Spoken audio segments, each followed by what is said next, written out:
One of the things that maybe is a bit surprising as we read Mark's account of Jesus' life is the way that Jesus keeps telling people to be quiet about who he is. He tells the evil spirits in Mark chapter 1 not to tell anyone about who he is.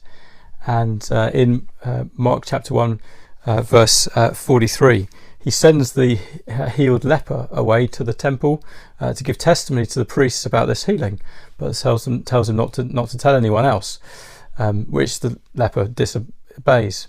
What's going on? Why does Jesus, in so many places in Mark's gospel, in Mark's account of Jesus' life, say that people are not to share who he is?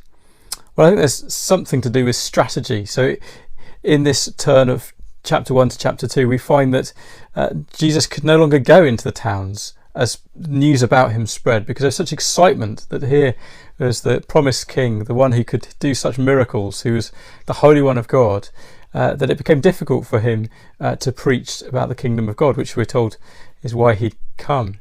So he has to sort of sneak in, it seems, into Capernaum in chapter 2 verse 1, and then as he arrives in, then the news spreads, and there are so many people in the house that the guys bringing their friend who's paralysed have to dig their way through the roof, because that was the kind of thing that was happening, because word was spreading. So part of it was strategy, that as news spread, it didn't help his preaching ministry.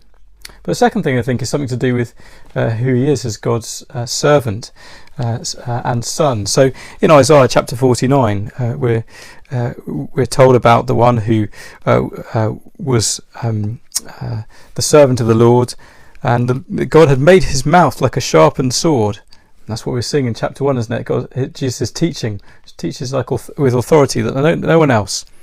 And in the shadow of his hand he hid me. He made me into a polished arrow and concealed me in his quiver.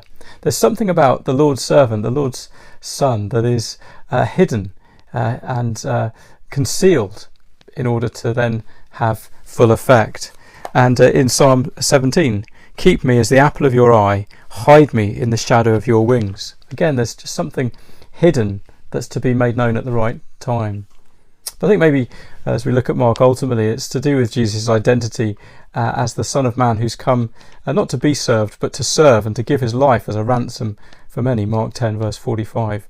It's only when we understand that he is this kind of king that we can understand that he is the king. It's only when we understand that he's this kind of Holy One, the one who gives his life for others, that we can understand what it is, and why he is the Holy One and what that means for us. We need to understand the second half of Mark's gospel as well as the first half to really truly understand Jesus' identity, and unless we do that, we're liable to get him wrong and also get following him wrong. And so Jesus constantly is warning people so they don't rush to judgment or rush to misunderstand the nature of his kingship and therefore the nature of what it means to follow him. But the goal isn't to keep him hidden. The goal is that he is made known. And at the end of Mark's gospel, I always feel that there's that message of the fear and the not telling people that goes on with the women and the disciples who all run away. And the message is, no, now is the time to make known the fullness of who Jesus is. And that's the time we live in. So rather than saying, be quiet, to us, Jesus says, go, make me known. Go make disciples of all nations.